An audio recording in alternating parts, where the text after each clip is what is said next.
Assalamualaikum warahmatullahi wabarakatuh dan selamat pagi. Perkenalkan, nama saya Miska dari kelompok 4. Di sini kami dari kelompok 4 akan menjelaskan sedikit tentang materi kami yang berjudul peralihan hak atas tanah. Namun sebelumnya saya terlebih dahulu memperkenalkan teman kelompok saya, yaitu Santi Siding, Tri Nur Fauzia, Erna Lilin dengan Aldi Jabar. Selanjutnya saya akan menjelaskan sedikit tentang peralihan hak atas tanah. Peralihan hak atas tanah merupakan salah satu peristiwa atau perbuatan hukum yang mengakibatkan terjadinya pemindahan hak atas tanah dari pemilik kepada pihak lainnya. Kemudian, salah satu cara untuk menguasai atau memiliki hak atas tanah adalah melalui proses jual beli. Jual beli ada dua subjek, yaitu penjual dan pembeli, yang masing-masing mempunyai kewajiban dan berbagai hak, di mana dalam beberapa hal merupakan pihak yang berwajib dan di dalam hal-hal lainnya merupakan pihak yang berhak. Cukup sekian dari saya, materi selanjutnya akan dilanjutkan oleh teman saya. Assalamualaikum warahmatullahi wabarakatuh. Perkenalkan, nama saya Santi Siding. Di sini saya akan melanjutkan materi yang telah disampaikan oleh saudara Miska tentang peralihan hak atas tanah. Pengertian peralihan hak atas tanah dapat dibagi menjadi dua, yaitu beralih dan dialihkan. Beralih artinya berpindahnya hak atas tanah karena pewarisan, sedangkan dialihkan berpindahnya hak atas tanah berupa jual beli, tukar menukar, penghibaan, dan hibah wasiat. Yang pertama, pewarisan. Apabila seseorang yang punya hak atas tanah meninggal dunia, maka tanah tersebut berpindah ke ahli warisnya. Yang kedua, jual beli. Pengertian jual beli ada dua, yaitu menurut hukum adat dan menurut hukum barat. Jual beli menurut hukum adat yaitu di mana pihak penjual menyerahkan tanahnya kepada pembeli untuk selama-lamanya pada waktu pembeli membayar harga tanah tersebut. Sedangkan jual beli menurut hukum barat adalah salah satu macam perjanjian atau perikatan yang termuat dalam buku 3 KHU Perdata tentang perikatan. Yang ketiga, tukar menukar.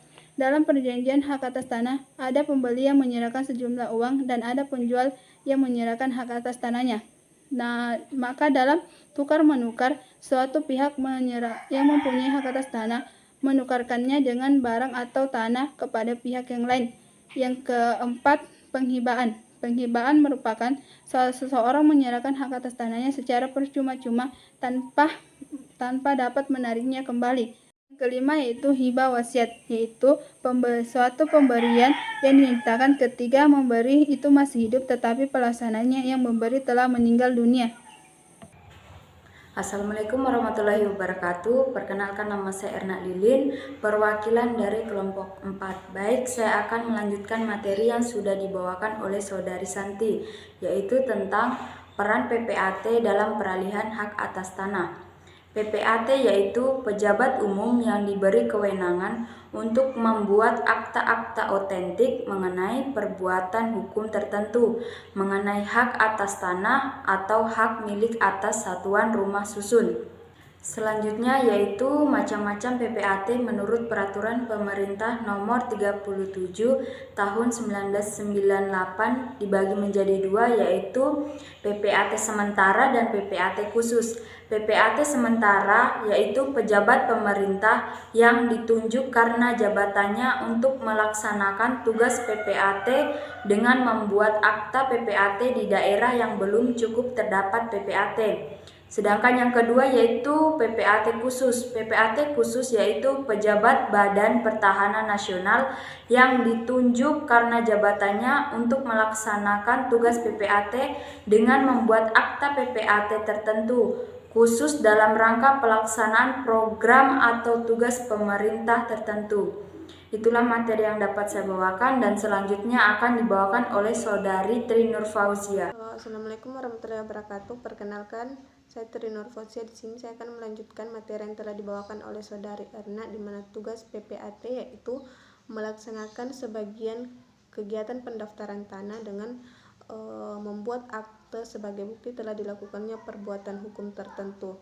Mengenai hak atas tanah atau hak milik satuan rumah susun yang akan dijadikan dasar bagi pendaftaran tanah yang diakibatkan oleh perbuatan hukum itu.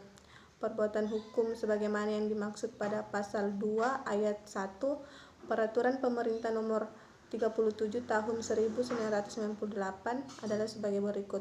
Yang pertama yaitu jual beli, yang kedua tukar menukar, yang ketiga hibah, yang keempat pemasukan ke dalam perusahaan atau inbreng, yang kelima pembagian hak bersama, yang keenam pemberian hak guna bangunan atau hak pakai atas tanah hak milik, yang ketujuh pemberian hak tanggungan, dan yang kedelapan pemberian kuasa membebankan hak tanggungan. Terima kasih. Jadi sebagai kesimpulannya bahwa peralihan hak atas tanah merupakan suatu perbuatan hukum yang bertujuan untuk memindahkan hak satu tanah dari satu pihak ke pihak yang lain secara sah. Adapun beberapa perbuatan hukum yang dapat melakukan peralihan tanah, di antaranya ada perbuatan hukum berdasarkan jual beli, tukar menukar, hibah, pemasukan dalam perusahaan, pembagian hak bersama, pemberian hak guna bangunan, hak pakai, lelang, pemberian hak tanggungan. Adapun menurut Peraturan Pemerintah Nomor 24 Tahun 1997, peralihan hak atas tanah dan hak milik atas satuan rumah susun melalui jual beli, tukar menukar, hibah, pemasukan dalam perusahaan, dan perbuatan hukum memindahkan hak lainnya kecuali lelang hanya dapat didaftarkan jika dibuktikan dengan adanya akta dari PPAT yang berwenang menurut ketentuan peraturan perundang-undangan yang berlaku untuk pelaksanaan pemindahan hak atas PPAT itu sendiri.